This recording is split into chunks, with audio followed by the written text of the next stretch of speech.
Shalom jemaat Tuhan, kita bertemu kembali di dalam siraman rohani Gereja Isa Masih Pegangsaan, dan kiranya setiap siraman rohani yang boleh kita saksikan bersama boleh menjadi penuntun dan juga penyemangat dalam kehidupan kita terkait dengan kebenaran firman Tuhan yang disampaikan. Kembali saya menyampaikan kepada kita semuanya bahwa kami dari Rohaniawan selalu berdoa bagi Bapak Ibu Saudara semuanya supaya Bapak Ibu Saudara sehat, selalu diberkati Tuhan, menghadapi segala keadaan sulit, selalu bersemangat bersama dengan Tuhan, dan setiap usaha, pekerjaan, dan keluarga diberkati oleh Tuhan Yesus. Amin. Hari ini saya akan melanjutkan renungan saya yang diambil di dalam Filipi, ya, khususnya di Filipi 1 ayat 12 sampai dengan yang ke-19. Firman Tuhan saya akan bacakan buat kita semuanya. Aku menghendaki saudara-saudara supaya kamu tahu bahwa apa yang terjadi atasku ini justru telah menyebabkan kemajuan Injil, sehingga telah jelas bagi seluruh istana dan semua orang lain bahwa aku dipenjarakan karena Kristus, dan kebanyakan saudara dalam Tuhan telah beroleh kepercayaan karena pemenjaraanku, untuk bertambah berani berkata-kata tentang firman Allah dengan tidak takut. Ada orang yang memberitakan Kristus karena dengki dan perselisihan, tetapi ada pula yang memberitakannya dengan maksud baik. Mereka ini memberitakan Kristus karena kasih, sebab mereka tahu bahwa aku ada di sini untuk membela Injil. Tetapi yang lain karena kepentingan sendiri dan dengan maksud yang tidak ikhlas, sangkanya dengan demikian mereka memperberat bebanku dalam penjara. Tetapi tidak mengapa, sebab bagaimanapun juga Kristus diberitakan, baik dengan maksud yang palsu maupun dengan jujur. Tentang hal itu aku bersukacita, dan aku akan tetap bersukacita. Karena aku tahu bahwa kesudahan semuanya ini ialah keselamatanku oleh doamu dan pertolongan Roh Yesus Kristus. Amin. Tema yang saya sampaikan pada hari ini adalah hati seorang hamba. Jadi renungan hari ini lebih fokus kepada hamba-hamba Tuhan, ya. Di mana hamba-hamba Tuhan itu merespon panggilan Tuhan, didoakan, ditumpang tangan oleh para hamba Tuhan, dan kemudian diberkati Tuhan untuk mereka berkomitmen menjalankan segala panggilan pelayanan yang Tuhan percayakan kepada mereka. Nah, di sini saya memberikan tema terkait dengan pengalaman Rasul Paulus, yaitu hati seorang hamba. Yang pertama di dalam ayat 12 sampai 13, ya, di sana Rasul Paulus menceritakan bahwa dia itu bersukacita ketika dia ada di dalam penjara. Bapak Ibu Saudara, kalau kita di penjara, kita lebih senang atau kita akan lebih susah? Tentunya kita selalu berkata janganlah kita berurusan dengan itu dan gak usahlah sampai ngomongin penjara-penjara seperti itu, ya. Tetapi di sini kita belajar dari Rasul Paulus sebagai seorang hamba Tuhan. Ternyata Rasul Paulus ini adalah hamba Tuhan yang hebat, hamba Tuhan yang berintegritas, ya. Walaupun dia punya banyak jemaat yang mengasihi dia, tapi ketika dia di dalam penjara, dia berkata bahwa dia tetap bersukacita. Karena saya di penjara bukan karena kesalahan saya kok. Saya di penjara karena Injil Kristus Yesus. Jadi gak usah sedih di dalam penjara, karena kesadaran saya sendiri. Saya udah siap dengan resikonya. Nah, artinya Rasul Paulus sebagai seorang hamba Tuhan, dia tidak drama. Dia tidak membuat hidupnya seolah-olah sangat perlu dikasihani oleh jemaat, supaya dikunjungi, dibawa makanan yang enak-enak, lalu kemudian diberikan yang ini dan itu, kecukupan dan sebagainya. Rasul Paulus tidak mementingkan itu, tetapi dia justru malah berkata, aku bersukacita. Artinya dia menyampaikan kepada jemaat Filipi bahwa hidup Rasul Paulus di penjara itu baik-baik saja. Nah, ada beberapa orang mungkin kalau di penjara terkait dengan pelayanan, lalu kemudian membuat satu donasi, open donasi ya namanya, ya. Lalu kemudian dia kata, mari kita sebagai saudara seiman memberikan bantuan A dan B kepada yang sana. Lalu kemudian mungkin yang di dalam penjara yang nggak tahu kenapa harus ke sana dengan alasan penginjilan dan sebagainya. Mungkin, ya, saya nggak mengatakan semuanya, tapi ada beberapa, ya. Itu seolah-olah kayak karena Yesus saya teraniaya, saya di ini, di itu dan sebagainya. Karena mungkin cara mereka dalam menginjil adalah salah, ya. Nah, jadi di sini mereka coba drama untuk mendapatkan simpati dari jemaat Tuhan yang zaman modern sekarang ini ya. Nah, saya tidak suka dengan penginjilan yang terlalu mengganggu keyakinan orang lain ya. Jadi kalau orang lain berkata gini lalu kemudian mencoba membuka kitab mereka, mencari kelemahan kitab mereka, lalu kemudian diajak debat. Saya kurang suka dengan yang kayak gitu dan tidak akan pernah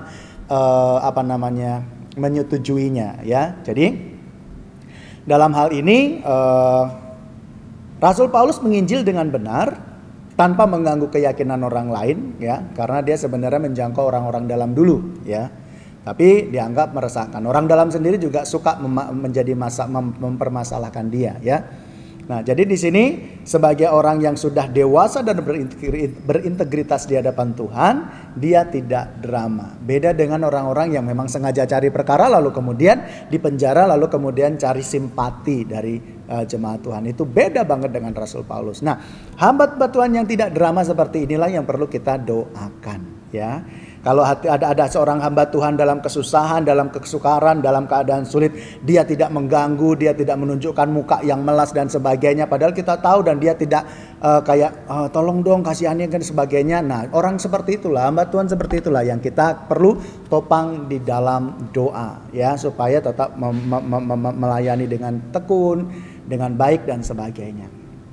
Yang kedua, hati seorang hamba Tuhan terkait dengan Rasul Paulus, dia bersukacita karena Injil diberitakan. Ya, ayat 15-16 di sana dikatakan bahwa ada ketika Rasul Paulus ada di dalam penjara, jemaat Tuhan yang ada di Filipi yang sudah mengenal Kristus dengan baik dan sudah bertumbuh dengan pengajaran kemarin ya, saya sampaikan bahwa di sana jemaat target Rasul Paulus adalah menjadikan jemaat di Filipi adalah jemaat yang berpengetahuan dan berpengertian benar, sehingga ketika dia di penjara jemaat bergerak sendiri ya, mewartakan kebenaran Injil ya. Jadi di sini ya Rasul Paulus melihat ternyata ada dampak dan dia bersukacita walau dia ada di penjara. Nah, jadi sikap hati Rasul Paulus ini boleh menjadi contoh buat kita ya.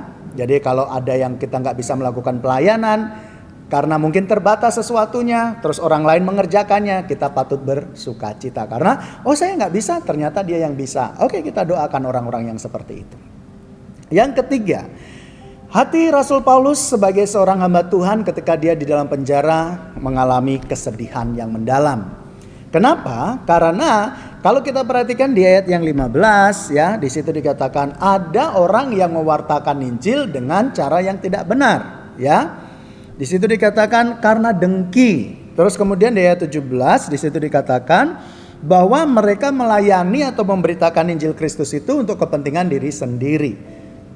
Nah, ini yang bisa merusak jemaat, kondisi jemaat. Ada pengajar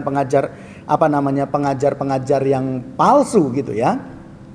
Yang melayani mimbar itu untuk kepentingannya sendiri. Berbicara atas nama Yesus tapi untuk kepentingannya sendiri, untuk kepentingan pribadi, kelompok, mungkin mencari kekayaan di dalam gereja. Ya kalau kita perhatikan zaman sekarang banyak sekali pendeta-pendeta atau yang disebut pastor ya, yang memiliki banyak kekayaan, mendirikan gereja bukan hanya penjangkauan tetapi supaya mengumpulkan orang-orang kaya dengan persembahan yang besar untuk kepentingan pribadi. Nah, seperti ini saya tidak berani menghakimi mereka ya, tetapi kembali lagi kedaulatan ada di tangan Bapa di surga, karena nanti pada masa akhirnya akan ada penampi, yaitu Tuhan sendiri atau malaikat, mana yang gandum, mana yang ilalang, itu nanti akan kelihatan ya. Jadi di sini Rasul Paulus sedih karena ada orang-orang yang ternyata diam-diam mengganggu pelayanan di dalam gereja, mengatasnamakan Tuhan Yesus.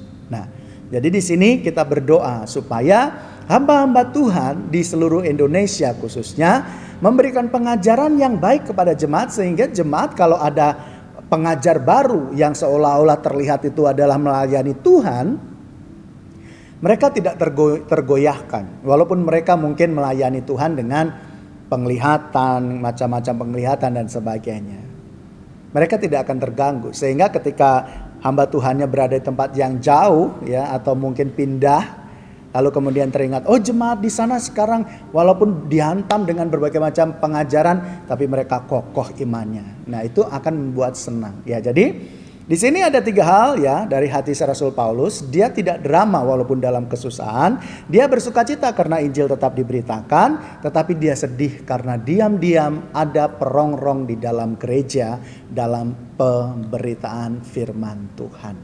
Nah, Bapak Ibu Saudara semua, yang mau saya sampaikan kepada kita adalah mari kita doakan para hamba-hamba Tuhan. Tentunya kita ingin gereja itu selalu memiliki pengajaran yang baik. Tentunya kita ingin gereja itu hidup dalam penginjilan. Tentunya kita itu ingin supaya gereja bebas dari pengajar-pengajar sesat. Untuk melakukan hal itu, yuk kita berdoa untuk hamba-hamba Tuhan. Supaya para hamba Tuhan ini dapat mempersiapkan segala sesuatunya bagi jemaat. Sehingga jemaat dapat pengajaran atau asupan yang baik untuk kerohanian mereka. Dan mereka bertahan di dalam segala keadaan. Mari kita berdoa. Sebab firman Tuhan sudah sampai di sini saja ya. Kita berdoa. Bapa di sorga, kami datang kepadamu hari ini. Bersyukur karena firman-Mu boleh mengingatkan kepada kami bahwa hamba-hamba Tuhan adalah pribadi yang harus didoakan juga. Maka kami berdoa biarlah hamba-hamba Tuhan yang ada di gereja manapun di seluruh Indonesia, penggembalaan dimanapun yang ada di seluruh Indonesia, mereka melakukan pengajaran yang baik, memberikan asupan yang baik kepada jemaat, sehingga jemaat dapat bertumbuh imannya di dalam Engkau, dan itu boleh menjadikan sukacita bagi para hamba Tuhan ini ketika melihat jemaat bertumbuh iman di dalam Engkau. Kami juga berdoa untuk setiap anak-anak Tuhan yang menyaksikan renungan ini. Diberkati mereka semuanya dalam kesehatan, pertumbuhan iman, dalam pekerjaan dan apapun itu. Tuhan selalu menyertai memberkati mereka semuanya. Terima kasih ya Bapa. Kami mengakhiri renungan hari ini, diberkati setiap kami semuanya. Di dalam nama Tuhan Yesus, haleluya. Amin.